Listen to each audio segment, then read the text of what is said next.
오늘 함께 읽으실 말씀은 창세기 11장 1절에서 9절까지의 말씀입니다. 온 땅의 언어가 하나요 말이 하나였더라.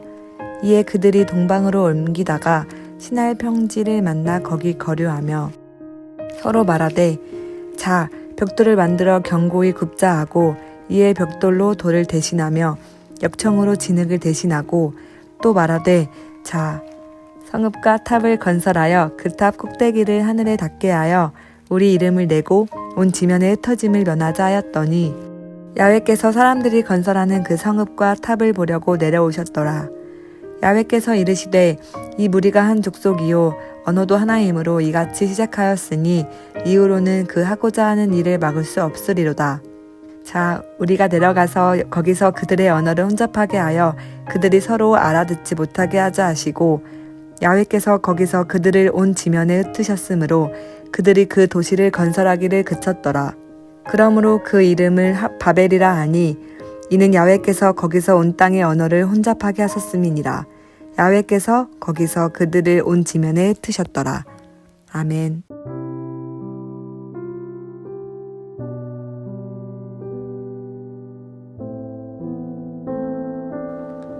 인류 최초의 죄는 아담의 죄였습니다. 선악을 알게 하는 나무의 열매를 먹는 죄를 지었는데요. 그 사건은 죄의 속성을 분명하게 보여주었습니다. 첫째는 하나님의 명령을 지키지 않았다는 것과 둘째로 그 열매를 먹으면 하나님과 같이 된다는 뱀의 말을 듣고 그 열매를 먹고 하나님과 같이 되려고 했다는 것이죠.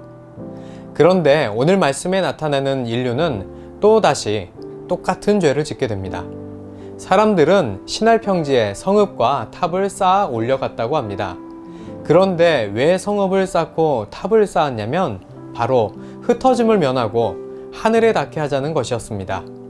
그런데 흩어짐을 면하는 것은 땅에 충만하라는 하나님의 명령에 반대하는 움직임이었습니다. 하지만 인간이 생각하기에는 참 좋은 삶의 방식이었죠. 하나로 뭉친다는 것은 편리하고 편안하고 서로를 의지하며 살아갈 수 있는 안전한 방식이었기에 좋은 삶의 방식이었던 것입니다. 그래서 하나님의 명령은 무시하고 자신들의 생각에 좋은 대로 살아가고자 했습니다. 그리고 그 다음 목적은 더욱더 무서운 죄였는데요.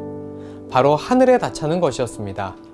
지금도 사람들은 수없이 높은 빌딩을 세우려고 하는 것처럼 인류는 지금이나 고대시대나 자신들의 능력을 과시하거나 권위나 권력을 상징하고자 높은 건축물을 쌓아 올렸습니다.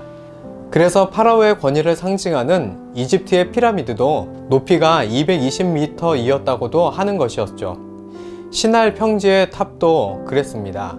사람들은 자신들의 능력을 상징하며 나타내었고 몇몇 학자들에 의하면 또다시 홍수가 와도 방주와 같이 하나님이 지켜주시지 않아도 자신들이 세운 탑으로 피신하면 되기에 세웠다고도 합니다. 무엇이 되었든 하나님만이 하실 수 있는 것들을 자신들도 할 수 있고 그 능력과 권위를 올리는 행위를 하고 있었다는 것이었습니다. 아담과 하와가 선악을 알게 하는 나무의 열매를 먹었던 이유, 하나님과 같이 되고자 하는 마음과 닮지 않았나요? 죄의 속성은 바로 그런 것입니다. 하나님의 명령을 지키지 않는 것과 하나님만 가진 권한을 내가 가지려는 것입니다. 요즘 우리는 인본주의적 시대 속에서 하나님의 말씀을 더욱 무시한 채 사람에게 좋다고 생각하는 대로 우리의 판단대로 살아가고 있습니다. 믿음은 후퇴하고 하나님을 경외함이 사라져가고 있으며 하나님을 높이기보단 자신이 높아지기에 힘을 쓰며 살아가고 있습니다. 과학이 발전되어 가면서 우리가 마치 신처럼 모든 것을 할 수 있는 것 같다는 착각에 하나님의 섭리에 도전하기도 합니다. 이런 모든 것이 오늘날 우리가 쌓고 있는 바벨탑인 것입니다. 우리는 지금 바벨탑을 쌓던 시대와 조금도 다르지 않는 시대를 살고 있는 것입니다. 그 시대 속에서 우리 또한 하나님을 높이는 삶이 아닌 나의 삶을 높여갈 바벨탑을 쌓는 하루하루를 살아가고 있지는 않은지 돌아봐야 할 것 같습니다. 바벨이라는 단어는 고대 사회에서는 바벨, 즉 신이 되는 문이라는 뜻의 신의 문 또는 하늘의 문이라는 의미로 사용되었습니다. 하지만 사실 그 바벨이라는 단어의 어원은 빨랄이라는 히브리어 혼잡하게 하다에서 온 단어로 혼돈이라는 의미인 것입니다. 그래서 7절에서 9절의 말씀에 혼잡하게 되었기 때문에 그 이름을 바벨이라고 부르게 되었다라고 설명하고 있는 것이죠. 때론 우리는 신의 문이라고 생각하는 것들이 하나님 보시기에는 그저 혼돈일 뿐인 것임을 잊지 말아야 하겠습니다. 오늘 묵상을 통해 혹시나도 하나님께서 그것이 아니라고 말씀하심에도 불구하고 그것이 우리를 이끌어줄 신의 문이라고 생각하며 살아가고 있는 것은 없는지 우리 자신을 돌아보며 생각해보는 시간을 갖기를 소망합니다. 기도하시겠습니다. 사랑이 많으신 하나님, 하나님의 말씀이 경시되고 인본주의와 과학이 사람의 신앙이 되어가고 있는 시대 속에서 많은 사람들이 바벨탑을 쌓아가고 있습니다. 우리는 그 세대 속에서 혼돈을 쌓아 올리는 삶을 살지 않게 하여 주시옵소서. 오직 하나님의 말씀을 따라 하나님을 높이며 살아가는 우리가 되게 하여 주시옵소서.